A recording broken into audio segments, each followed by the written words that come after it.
Taylor Swift.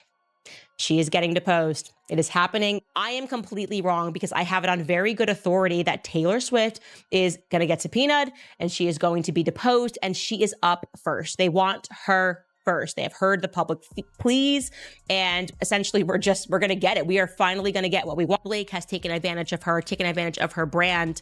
And I want to be clear, that has the potential to humiliate Taylor. So I don't even think they're not friends anymore. She's the godmother to her children. But I think that Taylor Swift is publicly backing away from this friendship because she's intelligent. Taylor Swift just dropped a bombshell on Blake Lively, and Hollywood is still reeling from the shockwaves. It all started with a messy lawsuit, a betrayed friendship, and a subpoena that could change everything. What began as a feud between Blake Lively and Justin Baldoni spiraled into a scandal so explosive, it's left Tinseltown speechless, and Taylor Swift at the center of it all. Stick around, because this drama's got more twists than a thriller, and it's only getting started. What do you mean you don't know? That would be like the very first thing I would do. I would depose Taylor Swift against Blake Lively because first and foremost, no matter how you feel about Taylor Swift, you have to recognize and respect the fact that she is a machine, okay? She is an absolute machine. She will do everything to protect her image. Just in while we're live, Taylor Swift is having bad blood with Blake Lively. I am not your dragon. I knew it. Blake Lively and Justin Baldoni's clash over It Ends With Us was already juicy. Think lawsuits, leaked texts, and a whole lot of bad blood. But when Taylor Swift got dragged into it, things went nuclear. Blake needed backup in her war against Baldoni, and she thought Taylor was her ace in the hole. She figured her superstar BFF could tip the scales. Little did she know, she was playing with fire, and Taylor wasn't about to be anyone's pawn. Blake Lively says in a text message that she too has her dragons, Ryan Reynolds and Taylor Swift. She's my beautiful little monster. Sometimes I have to release these little monsters on the world. In a leaked text to Baldoni, Blake bragged about having dragons like in Game of Thrones, naming Taylor and Ryan Reynolds as her personal attack squad. She thought she could wield Taylor's power like a weapon, hinting that her famous friend was ready to scorch Baldoni's career. But here's the kicker. Taylor had no idea. Her name started popping up in legal docs and tabloids, and she realized Blake had turned her into a PR battering ram without even a heads up. It was a move so bold, it left Taylor steaming. You know, by playing this part of I'm a victim. This is, whether you want to admit it or not, this is Taylor Swift's MO. So she is screwed. She's up first. There are people to depose, and we are going to be able to read that deposition, you know, because there's nothing proprietary there. We don't need her accounts. They are clearly lying to the public and trying to signal to Justin Baldoni's team, like, look, we have nothing to do with this. We're not friends with her anymore. We don't even like her. We don't even know her. We can't believe she said this. They were running articles. She feels used. Fury doesn't even cover it. Taylor's empire is built on loyalty. Cross her and you're toast. When she saw Blake tossing her name around like a cheap bargaining chip, she didn't just get mad. She got even. Sources say she felt stabbed in the back, used by someone she'd hyped up for years. The Instagram likes stopped, the hangouts vanished, and Blake was iced out faster than you can say bad blood. This wasn't just a fallout, it was a declaration of war, and Taylor was loading her arsenal. She feels abused. They claimed to TMZ in one article that she only met Justin once and it was briefly. And essentially she was startled because the meeting was supposed to be over at Blake's apartment. And then she arrived and Justin Baldoni was there. And then they painted this narrative like Taylor was just really nice. And because she thought this is Blake's boss and she was being really kind, had a brief discussion and never spoke to him again. But Blake didn't stop at texts. She set a trap. Picture this. A meeting at Blake and Ryan's swanky penthouse, Baldoni there to hash out movie drama. Taylor gets an invite too, thinking it's a casual catch-up. She strolls in, all smiles, only to find Baldoni mid-argument with Blake. 2 hours of tension, and Taylor's stuck in the middle, blindsided. It was no accident. Blake wanted her there, a living prop to later claim Taylor knew the dirt firsthand. But Blake's scheme was about to blow up spectacularly. Blake Lively was using her name. So I'm going to jog your memory just so you understand how many points she's involved in, how many times she could be subject to having to answer questions, all mocking him in a skit.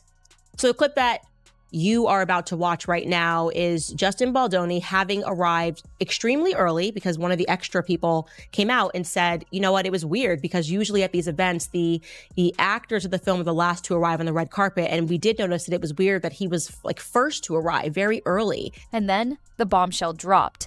Taylor Swift was subpoenaed to testify in the lawsuit. Hollywood held its breath, knowing that whatever Taylor said under oath could destroy Blake's case, and maybe her career. This wasn't just a legal move, it was a seismic shift in the power dynamics of Tinseltown. Taylor, the queen of calculated moves, was now a wild card in a game she never signed up for. The news hit like a thunderclap, and the fallout was instant. Subpoena her messages. This could present a version of Taylor that the public does not know about. Is she being used, or are people starting to jump into lifeboats because Ryan and Blake's Titanic, you know, the ship that not even God could sink, is sinking. It's going down. Ryan Reynolds, who'd been vocally backing Blake, suddenly went silent. The subpoena changed everything, and he wasn't about to get caught in the crossfire.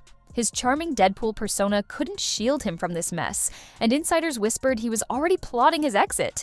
When the bombshell hit, Ryan's silence spoke louder than any statement. He wasn't sticking around to clean up Blake's disaster.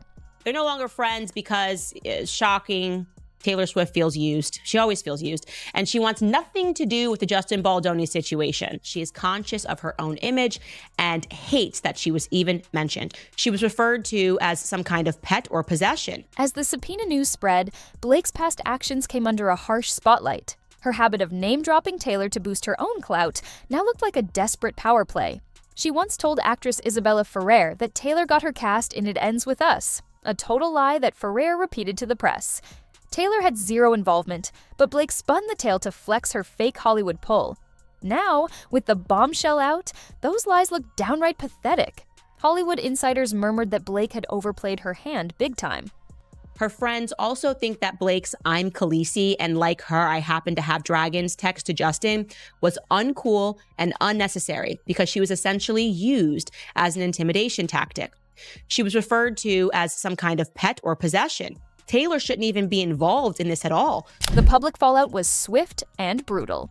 Taylor's fans turned on Blake, flooding social media with snake emojis and calling her out as a manipulator. The media, once sympathetic to Blake's side, flipped the script, painting her as the villain. The bombshell subpoena had shifted the narrative, and Blake was left scrambling to salvage what was left of her reputation. In Hollywood, perception is everything, and Blake's was crashing and burning. Taylor Swift feels like she was used by Blake Lively in her war with Justin Baldoni. She resents Blake calling her one of her dragons and leveraging her name. Taylor Swift is taking a step back from her friendship with Blake Lively after feeling like she was used as an intimidation tactic by the actress in a lawsuit that she never wanted to be embroiled in. But Taylor wasn't done. Rumors swirled that her next album would feature tracks aimed straight at Blake, turning their friendship fallout into chart-topping revenge. She's torched Kanye, Kim, and Scooter Braun with lyrics before. Blake was just the latest name on the hit list. Fans buzzed about Reputation 2.0, a scorched earth era where Taylor would spill every ounce of this saga in verse. The bombshell was just the beginning, and what came next could shake Hollywood even harder. Taylor Swift is no longer talking to Blake Lively. Blake Lively's going to lose this, okay? So we're going to take a lifeboat now and say that we don't want to deal with this. She could still, by the way, be friends with Blake Lively in the background. If Tree is as savvy as I think she is, she's probably going to say to Taylor, pretend to be shocked. Taylor shouldn't even be involved in this at all. She was only going over to visit Blake and Ryan with the understanding that the meeting would be over. Meanwhile, Ryan Reynolds started distancing himself from the chaos. His silence spoke volumes, and insiders speculated he was preparing to cut ties to save his own reputation. Blake's career was crumbling. Lawsuits, lies, and a PR nightmare she couldn't spin. Ryan's too smart to sync with her. He dialed back the hype, dodged the press, and left Blake to fend for herself. Hollywood's golden couple, more like a sinking ship with one lifeboat, and Ryan's rowing away fast. Special thanks to Taylor Swift on the credits of It Ends With Us. We had a lot of question marks about why that was. And again, just her particular flavor and style. And she saw Taylor to be like this doppelganger of her. But the difference is that Taylor is more subtle. This is literally a direct quote. The main difference between them is that Taylor is more subtle. Blake's career, once glittering, now hung by a thread. The bombshell had exposed her tactics, and Hollywood wasn't forgiving. She thought she could control the narrative, but Taylor's move had changed the game. The internet turned hard. Swifties were relentless, and the leaks kept coming. Taylor hadn't said a word publicly, but she didn't need to. Her silence, paired with the looming subpoena, was the loudest weapon, letting Blake's own mess bury her deeper every day. She must have read Blake Lively's edit. So why is she backing out here? Very carefully worded back out, because she's smart. Okay, Taylor Swift is very smart. She is media savvy. That Taylor Swift has plugs, especially at the Daily Mail, when she wants to get a narrative out. The person that works for her is this woman named Tree, and Tree is allegedly vicious. She will protect Taylor Swift's reputation by any means necessary. In the end, Taylor Swift's bombshell subpoena shocked Hollywood to its core. It was a stark reminder that in the world of celebrity, loyalty is currency, and betrayal comes with a heavy price. Blake thought she could use Taylor, but instead, she lit the fuse on her own downfall. Now, with secrets still simmering and the next chapter unwritten, one thing's clear. This drama's far from over. Stick around, because the fallout could be even more explosive than what we've seen so far.